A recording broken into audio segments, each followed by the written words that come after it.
Hello everyone, I hope all are feeling well. जो भी जाओगे बढ़िया होंगे। और इस वीडियो में हम लोग देखेंगे क्या एलियन सचमुच में ब्रह्मांड में छिपे हुए हैं और इसके वैज्ञानिक कारण भी देखेंगे। तो सबसे पहले बात करें तो ब्रह्मांड अनंत है। वैज्ञानिकों का हमेशा से सवाल रहा है कि क्या सिर्फ पृथ्वी पर ही जीवन है या दूसरे ग्रहों पर भी एलियन है।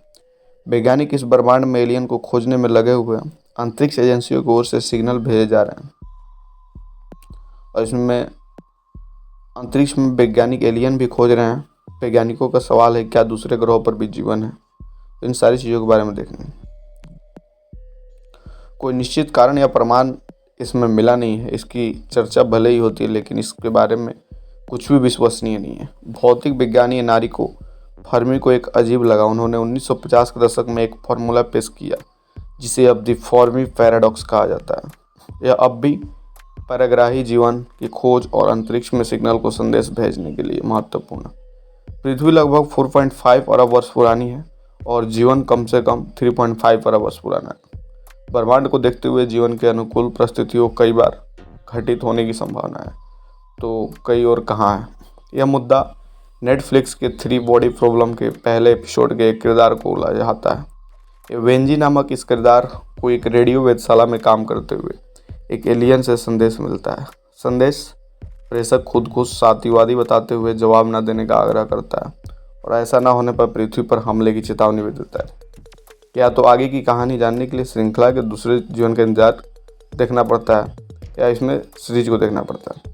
किताब में कहा गया है कि ब्रह्मांड में पराग्रही जीवों एवं एलियन की कमी नहीं है और अपने अस्तित्व को बचाने के लिए खुद को छिपाते हुए सक्रिय है। इसमें कहा गया है कि तकनीकी प्रगति की अलग अलग दरें शक्ति के निरंतर संतुलन को असंभव बना देती है, जिससे सबसे तेजी से प्रगति करने वाली सभ्यताएं किसी और को मिटा देने की स्थिति में आ जाती है। इस खतरनाक माहौल में जो लोग जीवित रहने का खेल सबसे अच्छा खेलते हैं वहीं सबसे लंबे समय तक जीवित रहते हैं।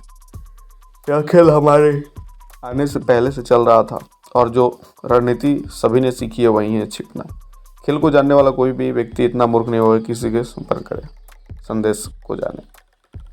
प्रमुख खगोल वैज्ञानिक केली स्मिथ और जॉन ट्रेफगन ने 2020 में कहा था कि संपर्क के जवाब में कुछ न करें क्योंकि कुछ करने से आपदा आ सकती है। उनका तर्क है कि हमें ऐसा कुछ भी करने से बचना चाहिए जिससे उजागर हो कि हम कौन हैं। रक्षात्मक व्यवहार संघर्ष से हमारे परिचय को दर्शाएगा, इसलिए यह ठीक नहीं होगा। संदेश लौटाने से पृथ्वी का स्थान पता चल जाएगा। यह भी खतरनाक विचार है। यह सोवियत काल के अंतरिक्ष के बारे में बहुत सारे रूसी साहित्य की धारणाओं से अलग है, जिसमें कहा गया था कि उन्नत सभ्यताएं आवश्यकता रूप से संघर्ष से आगे बढ़ी है और इसलिए एक मित्रता रवैया साझा करेगी। इसे अब संपर्क के लिए प्रोटोकॉल का एक विश्वसनीय मार्गदर्शन माना जाता है। इंटरेस्टिंग बात यह है कि डार्क फॉरेस्ट सिद्धांत लगभग गलत है या कम से कम यह हमारे ब्रह्मांड में गलत है। डार्विन के सिद्धांत में अस्तित्व के लिए संघर्ष और इसमें विजेता के जीवन रहने की संभावना पर जोर है। अस्तित्व के लिए प्रतिस्पर्धा के बारे में चार्ल्स डार्विन का विवरण साक्ष्य आधारित है। इसके विपरीत हमारे पास विदेशी व्यवहार या अन्य सभ्यताओं के भीतर या उनके बीच प्रतिस्पर्धा के बारे में कोई सबूत नहीं है। यह अच्छे विज्ञान के बजाय मनोरंजक और मान लगाता है। भले ही हम इस पर विचार को स्वीकार करते हैं, प्राकृतिक चयन समूह स्तर पर सभ्यताओं के स्तर पर काम करते हैं। भले ही आप मान लें कि ब्रह्मांड डार्विन के सिद्धांत के अनुसार संचालित होता है, लेकिन यह तर्क संदिग्ध है। कोई भी वास्तविक जंगल अंधेरे जंगल यानी डार्क फॉरेस्ट जैसा नहीं है। वे शोर शराबे वाली जगह में है जहाँ एक विकास होता है। प्राणी एक साथ परस्पर निर्भरता के साथ विकसित होते हैं, अकेले नहीं। परजीवी होस्ट पर निर्भर होते हैं, फूल परागन के लिए पक्षियों पर निर्भर होते हैं। जंगल का प्रत्येक प्राणी कीटों पर निर्भर रहता है। आपसी संबंध मुठभेड़ों को जन्म देते हैं और हमारी दुनिया को जंगल इस तरह से करते हैं। दिलचस्प बात यह भी है कि डार्क फॉरेस्ट सिद्धांत के प्रतिरूप में स्वीकार करते हैं। दर्शक और पाठक को बार बार बताया जाता है कि प्रकृति में कुछ भी अकेले मौजूद नहीं है। यह वास्तव में रसेल कॉर्सन के साइलेंट स्प्रिंग का एक उदाहरण है।